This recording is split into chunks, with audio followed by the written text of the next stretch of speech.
Good morning, everyone. I'm Angelo Castro III. I'm Angela and we are the Castros. Ngayon po ay Wednesday Yes, na. Hump day, sabi nga. Okay, meron tayong ensaymada. Of course. And then we have coffee naman from, of course, Second Mile Coffee. So we're serving you news in a countdown. Ay, all that then before your second cup of coffee. This is Brunch. Let's begin our countdown with some updates on the PVL Reinforced Conference. The Creamline Cool Smashers fends off Cherry Tigo for their second victory. Creamline's Bernadette Pons dropped a new career best of 25 points and 23 excellent receptions. Import Erica Staunton added a 21-point outing with Michelle Gumabao, while Michelle Gumabao chipped in with 17 markers. They are now tied in the second spot with the Crossovers in Pool A, behind identical 2-1 win-loss cards. Meanwhile, PLDT swept NX led for another win, preserving a perfect 3-0 record in Pool A. Russian import Elena Samoylenko showed the way with 20 points for the high-speed hitters, while Chiara Permentilla paced NX led with 15 points and Tricia Genesis had 12 in a losing cause. Alright, sige, let's continue with our countdown. Ranking 9th is the legalization of the medical cannabis. This proposal was approved by the House on the third and final reading.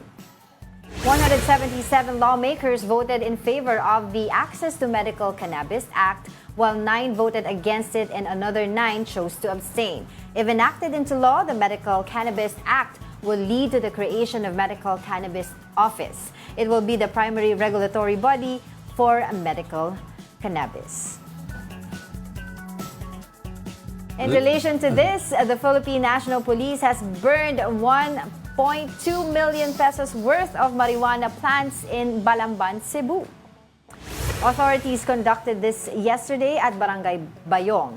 The police received a tip about the marijuana plantation in the area. However, they failed to arrest any individual allegedly involved in the plantation.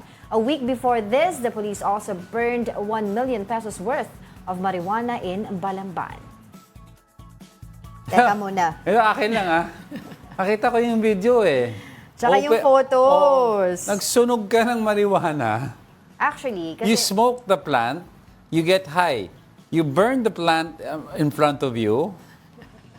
Actually, di ba, nakikita din natin to. This is not the first time na nangyayari to at nakakakita tayo ng videos or photos ng mga police authorities na doing these operations, such operations, di ba? Pero makakakuha sila, magsisisi sila ng mga marijuana, tapos susunugin nila, etc. Pero I don't know if this is PDEA Kasi PDEA, alam nila yung gagawin nila Oo, They don't burn They don't burn drugs. No, because chinek ko yan, ni-research ko, ano ba talaga yung standard operating procedure ng mga pulis, ng mga otoridad kapag ganito yung mga operation nila. So I checked, it's in their regulation naman talaga na magsusunog sila doon sa isang open space, no? Ang kanilang dapat gawin lang daw ay magsuot ng mask. Kaya nga. And provided, ito namang yung video na to, wala silang mask. That's Tapos what I'm there are saying. certain areas, eto nga, there were certain areas also during the operations, not just this operation, but other operations as well, na may yung mga nearby residents dyan, ay nagreklamo sila kasi nahihilo sila, naaamoy nila. So I think there should be a more proper, if you can say that, na mas diba, na proper way na maayos ito, 'di ba? Kasi they need to, kasi nakalagay actually sa Supreme Court ruling na kailangan mapakita nga sa tao na walang kukunin yung mga authorities, 'di ba? From yung mga samples na nakuha nila sa operation. All these technicalities aside naman kasi we're citing technical issues. Yes. I'm citing common sense na this is a plant that is meant to be inhalated. Diba? Now, the reason, yung sinabi mo, tama ka doon, yung reason na susunugin mo is because they're trying to... yung mga ninja cup kasi, they're trying to lessen binibenta. They're trying to lessen the opportunity of the policemen to have contact with drugs. But in the first place, number one, wala kang mask. Number two, yung area daw supposedly na pinagsunugan is within a radius daw of a community, not that is not sufficient Talaga ba? ang Yun ang distance. hindi ko alam, oo. No, I was reading kasi yung wind flow sa states kasi yung anti-narcotics group nila, when they do that, they check for wind flow, they check for Yes. community Yun yung sinasabi and ko. then only 2 or 3 of the officers will be watching the burning, usually supervisors, tapos yung ibang police, papaalisin na nila. And they watch it from a distance. But otherwise daw, if trusted naman daw yung officers, they confiscate it and then they bury it instead of locking it up or present it to the judge. Yung paglilibing nito, pinag-usapan din yan nun, hindi na rin nila ginagawa because nga, there are incidences na, alam mo, hinuhukay lang ulit, tapos kukunin ulit yung samples. Hindi yung ginagawa mga ang nahuli. word, pero it's still in their protocol. That's still an option. Pero yun nga, sinasabi nga natin, dapat magkaroon ng mas maigi na paraan na pag-dispose nitong mga marijuana na to na nahuhuli. Sundan nila yung mga ibang protocol na i-present sa judge kasi that's part of the option. You present the drugs to the sala of the court kasi nakikita na ng judge yung evidence And then the judge will remand the evidence to a specific location. In this case, dalhin nyo sa compound ng PIDEA. Ganon yung mga ibang utos Kasi PIDEA hindi nga pwede nila kunin yung they are only allowed a certain amount to bring parang a sample lang for yung evidentiary purposes. Pero the rest kailangan nila sunugin. So ang point ko lang dito, yes, nakikita natin talaga na kaya nga natin pinag-uusapan ito dahil 'di ba may mostly doon sa mga ibang mga nagsusunog, may mga nearby areas also na naapektuhan. So dapat gumawa sila ng mas maayos na paraan na hindi yung mangyayari. Tapos ito, yung mga pulis natin, ngayon lang ito, for example, wala naman silang mask, edi sila din hilo-hilo dyan. Although may nilalagay daw silang oil or whatever. I understand yung sinasabi mo mga technicality na, but technicality aside, hindi ko pinagtatanggol yung technicality. I'm just here to tell you yung kanilang... I'm saying, ang opinion ko on the matter, technicality aside, pairalin ko ang common sense. Tignan niyo po sa YouTube, may mga video ng mga US, why I'm saying, diba? Mga foreign correspondents na nag-cover ng sunugan ng drugs. Tawa ng tawa, live on air, dahil tong mga to, kawawa naman to, mag-food trip ba sila? Ayan, gutom sila. Pero yung sa Medical police. Cannabis Act na yan, pasadahan ko lang din na mabilis. Kasi before, there was a similar measure that was proposed also, itong Philippine Compassionate Medical Cannabis Act, was passed already on third and final reading. Kaya lang, nung January 2019, kaya nagbago ng posisyon dyan si former President Rodrigo Duterte, kaya yung Senate hindi na to pinasa. Actually, yung mga Philippine Medical Association or PMA, hindi nila gusto itong House Bill 10439 because sabi nila it would open the floodgates for the legalization of recreational marijuana. Well, I'd like to take a look at it because we have a lot of chemical drugs that have the same effect. Diba? So why not take a look from a source of natural source? Mahabang usapin it's a long debate. Oo. But before we go lang, I'd just like to remind, yung Medical Cannabis Act legalization is not saying na we will legalize the smoking of the plant. Meron lang component mula sa marijuana. Not for recreational purposes. Papatubuin ng Dangerous Drugs Board or whoever will manage that, kukunin nila yung oil, the specific oil nila, and harness it for medical purposes. Gagawin nilang gamot. Kakaisipin ng iba, pwede na. Hindi po. Okay, aga-aga, yun ang pinag-uusapan natin. Sige, let's move forward na sa atin countdown for today.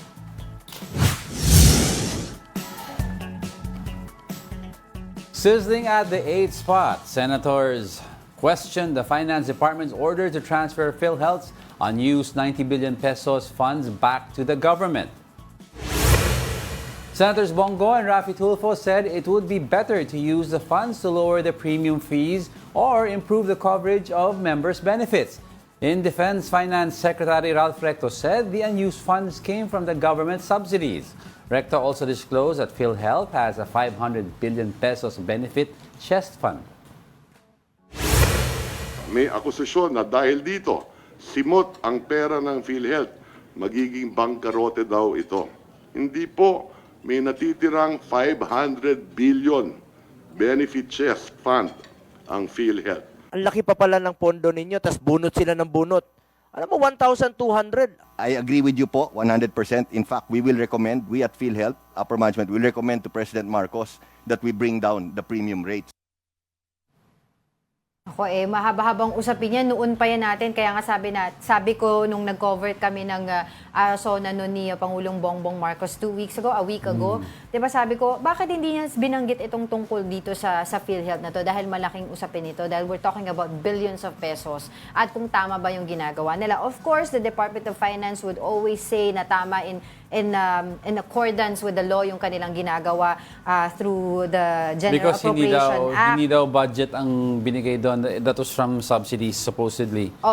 Subsidies kasi is, for reference lang, is additional... Yes, hindi daw yun yung contribution ng mga members. It's not. It's additional support from the government, di ba? Isa-subsidize mo. But the question there, kasi hindi nga yun nga yung supposedly galing sa government subsidy siya. Pero according sa ating Universal Healthcare Act, under the law, ang PhilHealth's Reserve Fund is separate from the national government's general fund and should be used to increase PhilHealth's benefit coverages. So kahit may sobra sila doon, dapat ang gagawin pa rin nila, hindi ibabalik sa National Treasury. Ano? For PhilHealth's Reserve Fund? Oo, kung merong reserve fund. O di doon naman gagaling ang premium. Baka doon yun yung... dapat. Hindi dapat... Kung tama sila, kung subsidy Kasi, itong tira, that means you can give it back to the government No. The coffer. subsidy here is galing sa sin tax law. So yung sin tax law na to ay kailangan ipondo doon sa Universal Healthcare Act. Because it's for the but I understand kasi pag subsidized, usually kasi since government owned and controlled, 'di ba?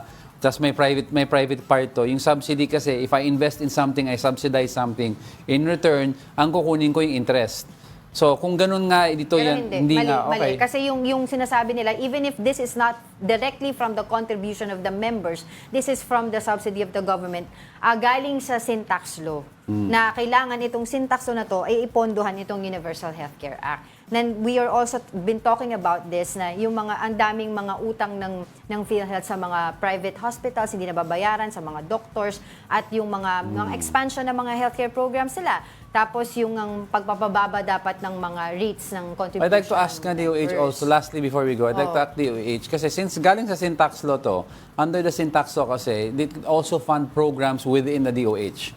So kung may program ang DOH to promote anti-smoking and good health, pwede sana ilagay doon ang kung kukunin nila ulit yung funds na sinasabi ni Ralph Recto. But you cannot put it in other projects. Pero if sa DOH siya punta, I understand that. Di ba kaya sinasabi rin to dati ni, I forgot her name na si Magno. Diba? This shows the inefficiency of the agency. Dahil kung meron kang excess fund, dapat ginagamit mo to sa mas importanteng bagay na nakalaan doon sa guidelines doon sa batas. Hindi siya dapat ibalik sa treasury tapos gamitin sa unprogrammed funds. Yun ang sinasabi nila.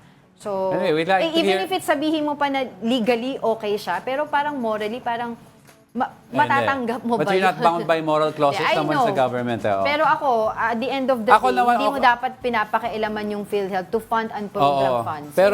Pero sa akin, okay lang to fund unprogrammed funds if mapupunta sa DOH coffers. In other words, sa program for smoking. Kasi yung initial goal nila is pondohan natin ng DOH from Why do you have to get it away from PhilHealth and put it sa National Treasury babalik mo sa DOH?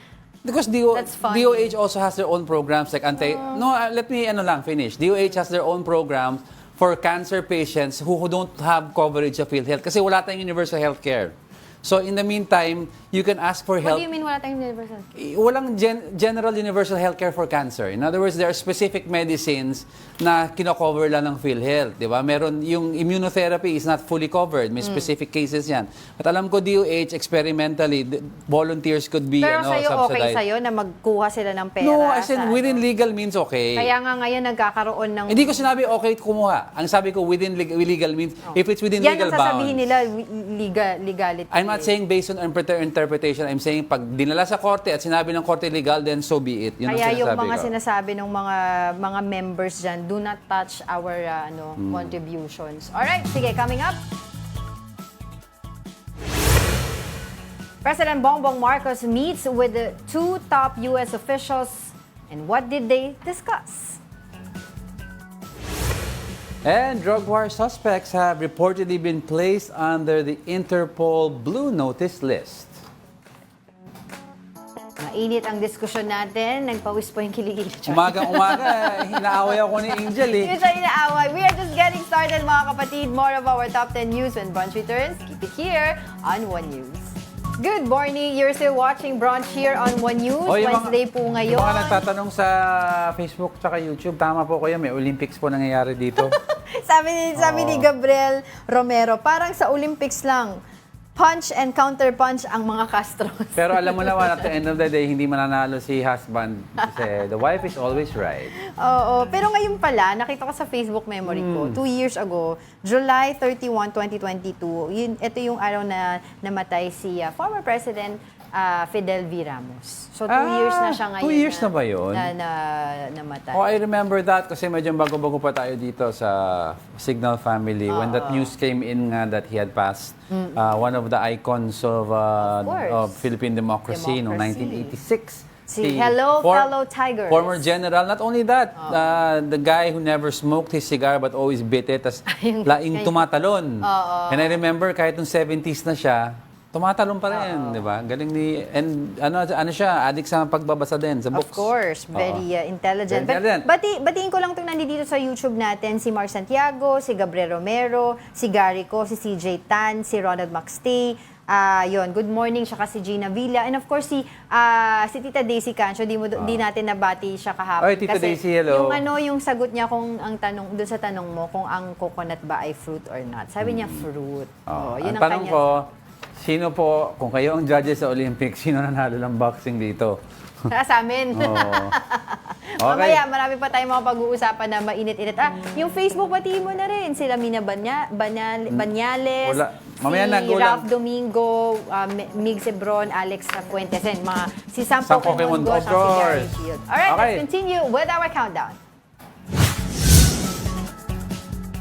Heated at the 7th spot is Mayor Baste Duterte. The Davao City mayor threatened to slap the Davao Police Region's chief for the reshuffling of police officers in his city.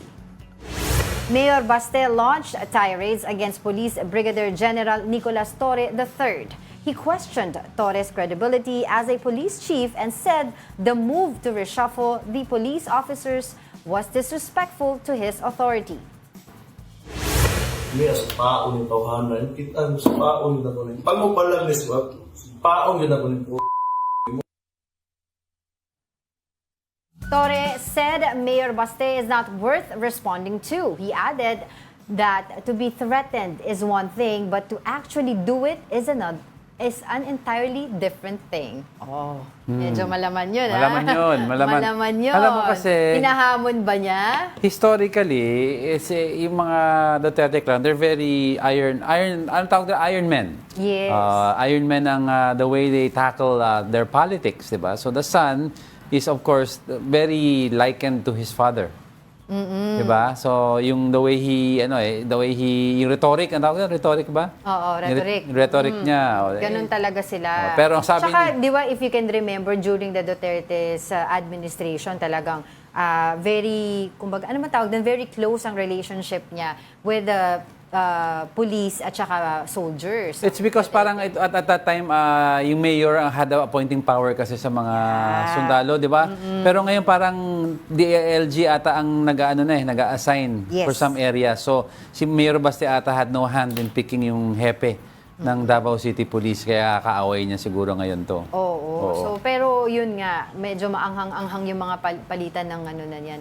Yung kay... Iba ang salita sa gawa. Oo, di ba? Hamunan ba to? Hindi natin alam kung narinig yan or alam na yan ni Baste, yung sinagot sa kanya ng chief doon sa Davao. Pero yun nga, issue nila talaga yung police dahil kay even with the Vice President Sara Duterte. Correct. Iba yun ang issue nila. Yan ang issue nila. Yung security naman. Yes.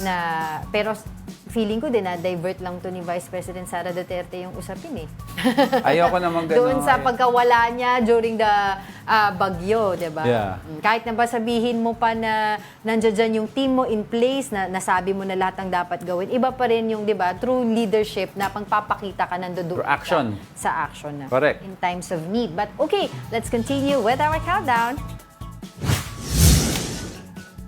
Coming in at top 6, Senate President Cheese Escudero hits the PNP for not being able to arrest Alice Guo.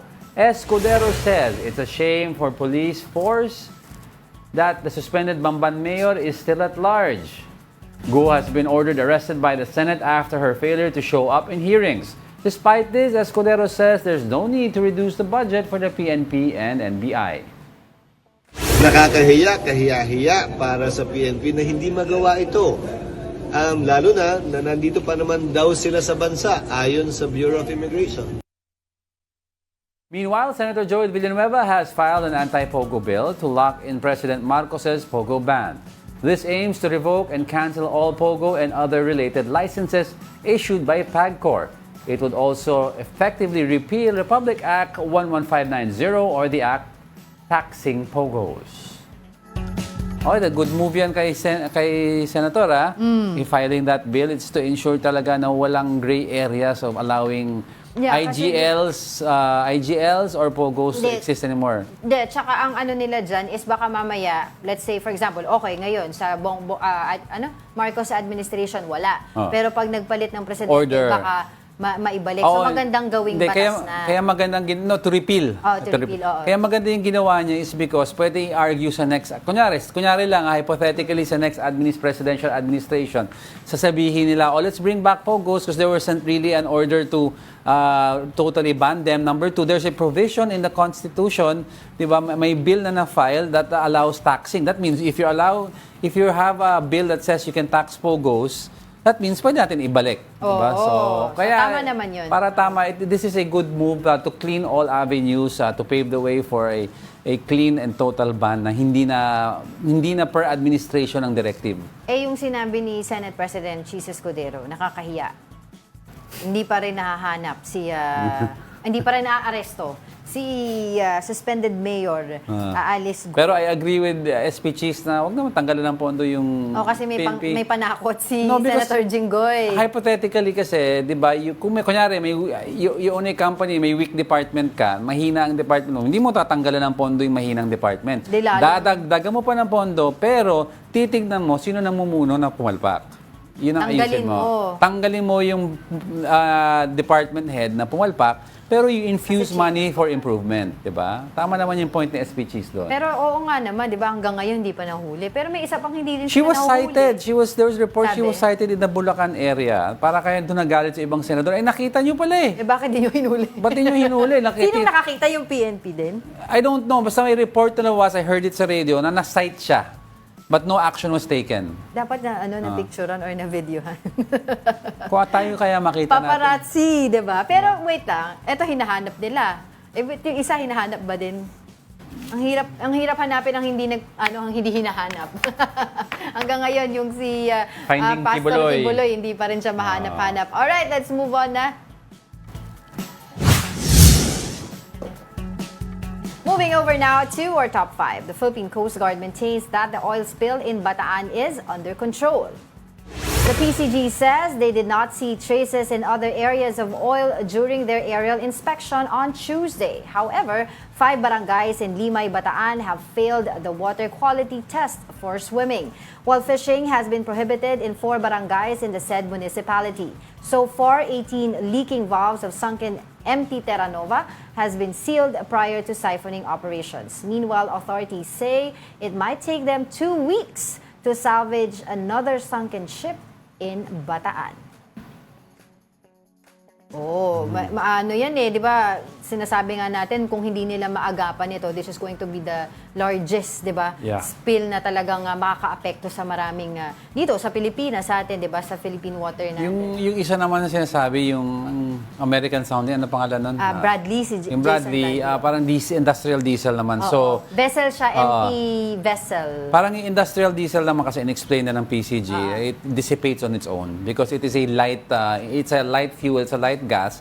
So, mag-isa siyang... Etong si Terra Nova, yan yung importanteng... Industrial fuel talaga yun, which is, it cause, mas malaki ang catastrophic effect nito kaysa yung sa ito. Kasi meron pa isang boat na sumadsad eh. Pero tinatanong nila, bakit hindi nyo pinagtuunan ng pansin to? It's because after assessment, ang primary concern is the Terra Nova pa rin. Kasi diesel itong next to it. Yes. Diesel daw on its own resolves and mas konti ang quantity. Pero sinasabi kasi nga ng PCG, 'di ba? Parang pinabubulaanan nila na merong na pagkalat na na langis doon sa area. Kasi di ba may mga videos na lumabas from Greenpeace Philippines, if I'm not mistaken.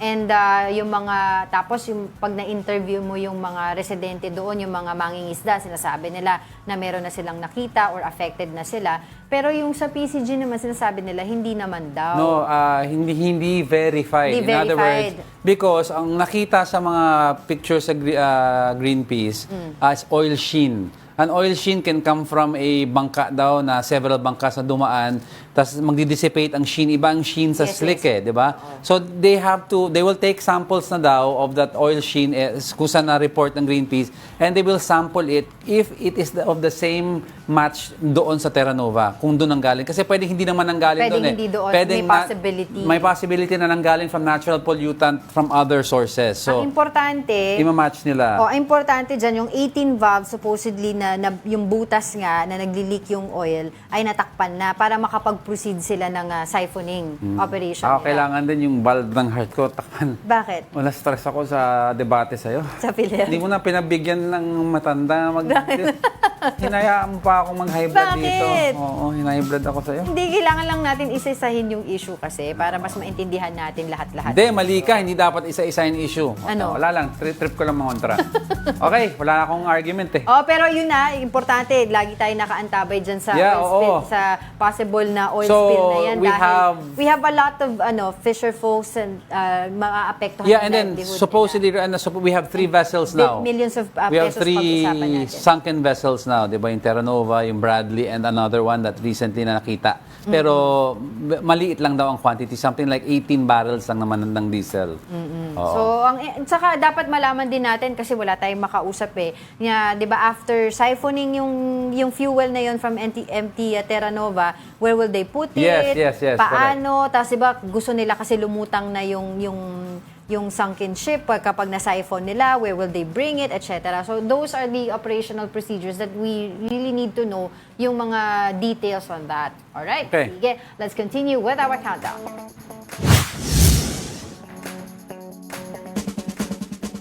Ranking third is the dispute in the West Philippine Sea. Some fisher folk said the Chinese Coast Guard harassed them while they were fishing in Scarborough Shoal. In a House hearing yesterday, Eddie Edura of Bigkis ng Mangingisda shared his experience of the CCG catching them at the lagoon in Scarborough Shoal. He detailed his harassment experience with the CCG, like getting injured after walking on corals. Despite this, Edura said that their group will continue fishing in Scarborough Shoal. Napakasakit po sa amin nangyari sa paghaharas po nila sa amin. Hindi kami titigil na mangisda. Basta hindi lang po nila kami gagamitan ng kamay na bakal, patuloy pa rin kaming mangisda. Meanwhile, National Security Council Assistant Director General Jonathan Malaya refuted China's claims of our troops asking for their permission for the resupply mission. In his interview with The Big Story, Malaya insisted that we don't need to notify China about our resupply mission since the Scarborough Shoal is part of our exclusive economic zone. I think we have proven substantially and clearly to the Filipino people and to the world that there was no such incident that happened at sea, nor was there a provision in the agreement that required us to get permission and to allow boarding and inspection of our ships. Yeah, we don't need to notify, pero parang lumalabas din is... Paalam o pinapaalam? No, in word, parang we need to, parang FYI. Parang at the end of the day, tama pala si si Executive Secretary alam mo, sabihin. at the end of the, kasi at the end of the day, ganito kasimple lang yon. I claim I own my house, you claim you own my house. Kunyari ganon. Tapos, magpapaalam ako sa kapitbahay ko para pumasok sa bahay ko. Or, kasi hindi pa alam, let's rephrase it. Hoy, kapitbahay, kasunduan tayo, Hindi pa alam, Papasok lang ako ng bahay ko, Hindi pa alam yon, pero I notified him or I told him. Wala daw dapat i-notify ang Pilipinas kapag gagawa ng resupply mission. Sabi naman ni ADG yan, ni Jonathan Malaya, wala. Pero parang ang inaamin ng iba, we're telling them we're gonna pass through para siguro walang away. Nako. Parang, saka I don't know. ba, 'di ba? Basta daw, kasi hindi kasi nga pina-public yung nilalaman nitong Kasi provisional agreement there's na to. it's sensitive issue daw, may mga operational procedures daw na hindi pwedeng ipakita sa public, sabi nila. Talaga? Okay. Hindi pwede ipakita. Pero yun nga, ang inaalala ko lang talaga dyan, of course, yung syempre aside dun sa resupply mission na ginagawa natin dun sa BRP Sierra Madre, Yes, of course, yung ating mga mangingisda doon, na sila yung nakakaranas first hand ng mga pambubuli doon sa Correct. karagatan, na hindi naapektuhan, of course, hindi lang, syempre, yung livelihood nila, of course, yung mga pansarili nilang interest, di ba, na mabigyan din ng mapapakain yung kanilang pamilya. Tapos yung takot ba, yung fear na every time pupunta sila doon, ano ba, may mangyayari bang masama ngayong araw na to? Ano kaya yung mangyayari? Will there be PCG around para i-rescue kami kung sakaling may mangyari? Dahil dyan kukuha ko Yung mga, ensenada. yung mga ganun Hindi nga, valid diba? naman sinasabi mo. So, ewan ko, hindi ko lang alam ang anong kahihinatnan nitong usapin natin dito sa West Philippine Sea. Basta, at least I hope... At saka yung pa pala, inaalala ko, yung BRP Sierra Madre natin, one of these days na lang, bigla na lang, wala na siya, kumalas na kasi Alam mo, hindi ka pagkain nga lang, hirap ka makapagdala doon, yung pa kayang construction na materials. Before we move on to next, there are several pictures that came out, not also sa pahayagan natin, but in international papers of the BRP Sierra Madre. Maganda ang kuha. Ang dating ng kuha kasi is very iconic. Ito nagiging problem din, sinasabi din ng ibang mga analyst. Ang optics ito is, the shot was beautiful because may Philippine flag na nakatayo, nandun yung Sierra Madre, the coast around it is very beautiful, pero the ship is rust-ridden. In other words, this is supposed to be a symbol of our fight sa West Philippine Sea. The symbol speaks 1,000 words eh. Diba? Parang ganito ba resolute ang resolve natin na the symbol of our fight sa West Philippine Sea is a rust bucket. Parang at least at the very least, let's repair it to a condition that is acceptable. May plano tayo dyan. May mga plano tayong kailan? nakalatag para magkaroon ng construction operation dyan sa alam mo ating yung BRP Sierra Madre na yan, nung rinan ang ground yan. 1990, anong year yun? 90... 98? Anong year yun? Direct? Oo. Isa pa lang ang anak ko ngayon, may apo na ako. May apo na tayo.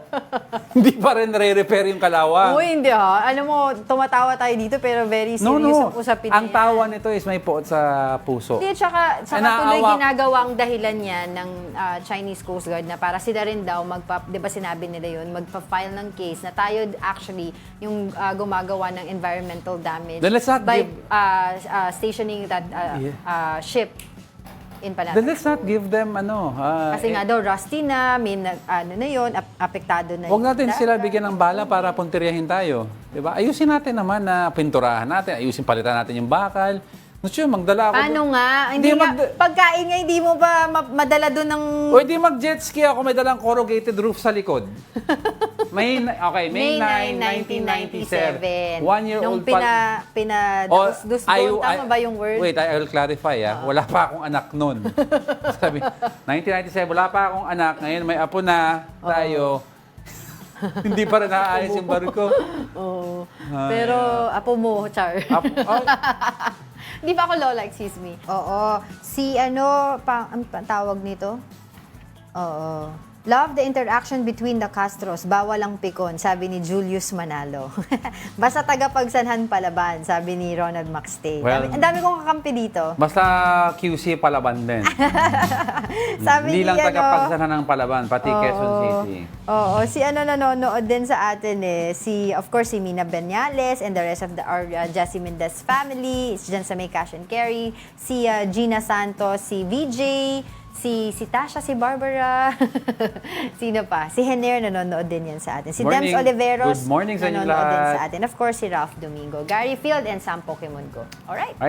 Meron pa tayong tourists flock to a night market in Davao City, not just for food and clothing, but also for therapeutic massages.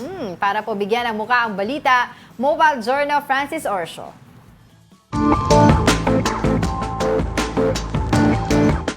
Buhay na buhay kahit maghahating gabi na. Ganyan ang karaniwang eksena sa mga night markets. Pwedeng mag-food trip o di kaya'y pumili ng pang-fashion mula sa kaliwat ka ng ukay-ukay.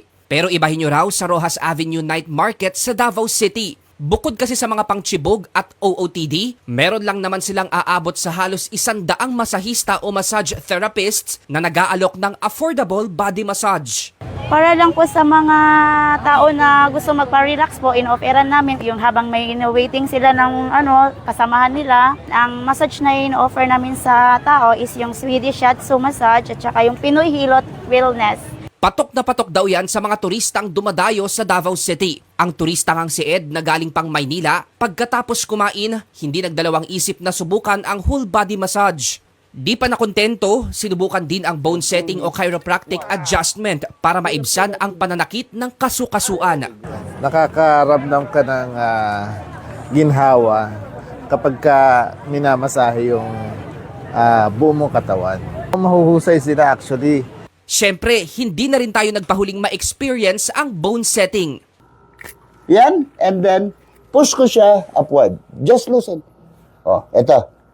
Ayun, balik. Madali lang yan. Sa bone settings, if you have any dislocation, yun ang ibalik natin.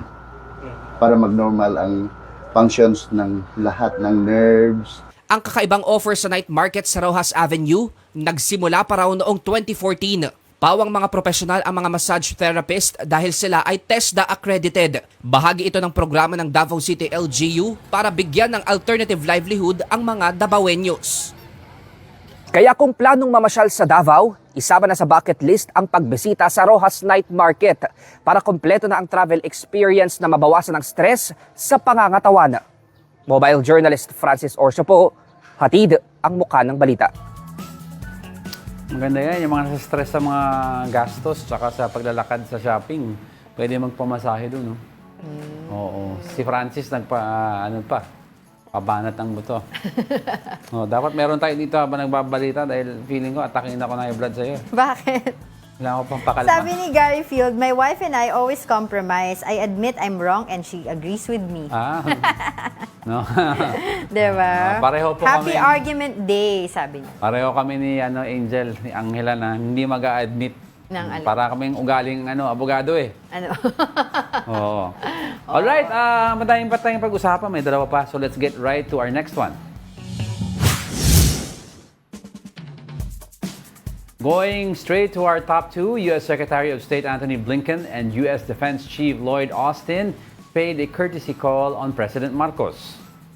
The two U.S. officials are in the country for the fourth Philippine-U.S. Foreign and Defense Ministerial Dialogue.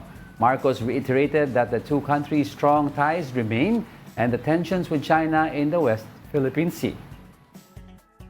I'm always very happy that these communication lines are very open, so that all the things that we are doing together, in terms of our alliance, in terms of the specific context of our situation here in the West Philippine Sea and in the Indo-Pacific, are continuously examined and re-examined. So we are agile in terms of our responses.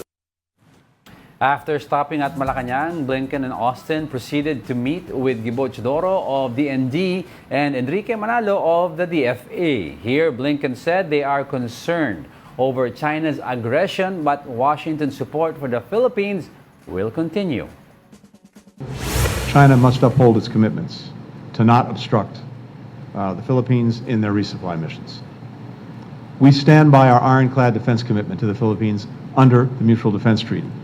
That extends to armed attacks on Filipino armed forces, public vessels or aircraft, including the Coast Guard, anywhere in the Pacific, including the South China Sea. $500 million yan yung kanilang ipinangako yung pledge, di ba? Para maipasa modernize sa Congress at maibigay sa atin. Yeah. Di ba? Modernizing of the Sama upgrading. ba dyan yung Actually, BRP Sierra Madre? Upgrading of the AFP and capability na rin ng Navy to at least have a basic level of defense sa, di ba, yung acceptable level of defense sa country. Ang alam ko, tinitignan nila noon was yung at least to have an offensive missile position. Yes. Like yung mga, similar to the Typhoon, yung mga finiture dito. But that is medyo modern na yan. But similar to that. They also mentioned yung hardening capabilities like cyber capabilities. No, kasama din yeah. yung Enhanced Defense Cooperation Agreement, yung EDCA, 'di ba? Yung mga investments doon dadagdagan nila. Kung magdadagdag ng EDCA sites yan ang hindi natin alam kasi marami talagang tumututol dyan sa EDCA. Pero yun nga, modernization. Pero hopefully makasama din dyan, 'di ba, yung sa PNP Sierra Madre. I hope they upgrade Sierra Madre. Tsaka syempre, alam ko during that meeting sa Malacanang, sinabi rin nila parang na hindi nagtatapos yung tulong nila kung whatever outcome yung mangyari sa US election. Kasi syempre, di ba, nagtatanong sila, anong mangyayari na kung halimbawa hindi na manalo ang Democratic Party this time around?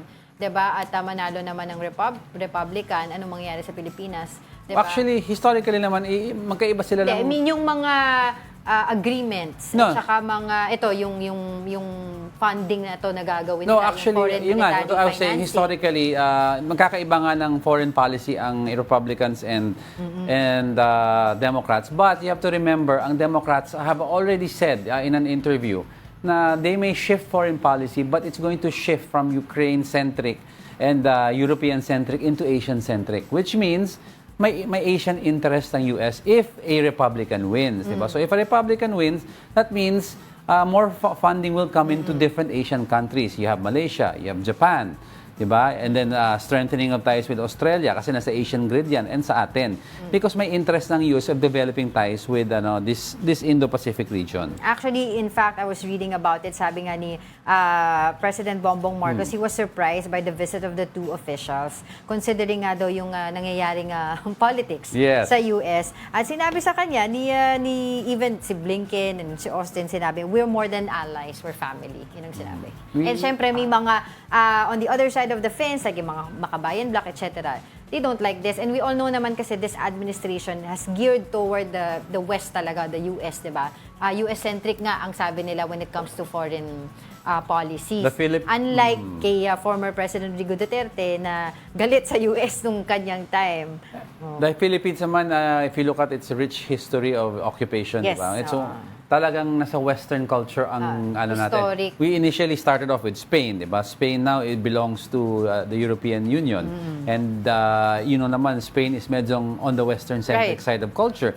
Then you have Japan, who has strong ties also to the US. Although, iba ang history natin with Japan. They have, after that incident yung sa mga comfort women, they have geared towards democracy and the Western way of things, of handling things. So, medyong it's just but right na i-strengthen natin our position with these other nations. All right, let's continue with our countdown. Tama kaya ang mga hula ninyo? The 5 individuals tagged as suspects in the Duterte administration's bloody war on drugs are already on Interpol's Blue Notice list. This is what former Senator Antonio Trillanes claimed in his interview with Storycon. He explained that former Philippine National Police Chiefs Senator Bato de la Rosa and Oscar Albayalde, former Criminal Investigation and Detection Group Chief Romeo Karamat Jr., and National Police Commission Commissioner Edilberto Leonardo, and former Intelligence Officer Eleazar Mata can be held in the port of entry of selected countries until the ICC investigators arrive and interview them. May blue notice na sila sa specific countries. Yun po ang aking impormasyon dun sa lima na yan. Kaya pagka lumapas po yan sila dito, makakalabas sila kasi hindi dito ilalagay. No? Hindi makikita sa receiving country natin. Pero dun sa port of entry, nung bansang pupuntahan nila, doon sila. Trillanes said the interview is one of ICC's way to pressure the suspects to cooperate in the investigation. Solicitor General Menardo Guevara earlier told The Big Story that the Philippines will not cooperate with the ICC. However, the ICC can continue interviewing individuals in the country for their investigation. But that does not mean that the ICC prosecutor cannot continue his investigation. He can do so. He can interview these 5 people directly. Correct. All that we're saying is the government will not be involved. Trillanes said Guevara has softened his interpretation of the ICC's request letter to interview the 5 suspects. He added that Guevara should resign from the Marcos cabinet out of delicadeza. Kung ako sa kanya, out of delicadeza, dapat mag-inhibit siya or mag-resign na sa altogether kasi ano ho yan, na makakompromise yung legal advice kay President Marcos dahil may pro-Duterte siya, cabinet secretary in the person of Guevara. Let's find out yun Hindi kasi yung kay Menardo, yung stance nila is they made it, kasi ibang before talagang we will not cooperate. Yes. Pero ngayon, they're saying we will not assist, but we will also not hinder. They can continue whatever it is that they need to do here. Pero Kasi kasi ang before, stance di ba? ng PRRD administration is they are not allowed to set foot here. Pero ngayon, nag-iiba na yung tono, parang, okay, hindi kami part ng investigation, hindi namin kayo tutulungan, pero if you wanna come here and talk to people, then might as well talk to people. And the OTP, the Office of the Prosecutor ng ICC, has made it clear na whatever information is sinasabi ni Trillanes dito, hindi nang galing sa kanila, it's not an official communication, although they do not anong tawag na yung word? We do not deny or we do not admit or confirm or deny the veracity of his claims. Pero kasi for the part of the OTP, they don't release daw press releases. Yung mga ganito, di ba? Kasi siya nga, actually, sa kanya rin natin, if I'm not mistaken, narinig yung una na baka magkaroon na ng arrest by July, di ba? Kaso ngayon, mag-August na, wala pa rin arrest na nangyayari. Tapos yun nga, in fact, dun sa sinabi mismo din ni Pangulong Bongbong Marcos sa kanyang third SONA, di ba? Ni-reiterate niya no, na we have independent judiciary system, di ba? Ano ba yun? Gumagana yung judiciary system natin. Definitely gumagana. The mere fact na Laila de Lima nga was released means gumagana. But ang point kasi na to is the timeline of which when this happened and then yung respondent mo is a sitting president at that time, diba? So at that time, syempre, even if the justice system is working, who would prosecute a sitting president? So that's why these cases were ang filed. sinasabi naman nila, umalis na tayo sa ICC, di ba? Pero hindi naman daw... Retroactive naman. Kahit umalis tayo, sakop pa rin naman ng member. At the time na these crimes happened, we were a member of the Rome Statute. We were still part of that So that means, kailangan imbestigahan yung timeline. That's why yung cut-off natin was 2019 before we left. Tsaka na ano ko dito kasi before sinasabi lang nila i-interviewin. Pero itong 5 na to na sinasabi nila, tag as suspects na. Yes. Suspects na to On the case against President Rodrigo Duterte. Okay, Alright, sige. tayo mapag-usapan. But before that, I'd like to leave everyone with a quote. Your self-worth is determined by you. You don't have to depend on someone telling you who you are. Beyonce. In other words, pake ko kung anong sinasabi mo tungkol sa akin. I know myself. You know yourself? Are you really sure? That wraps up today's episode of Brunch. Join us again tomorrow. I'm Angela Lagunzad-Castro. Ikaw na. Pagod na ako sa debate. He is Angelo Castro III. We are One News. All sides, all the time. Good boy.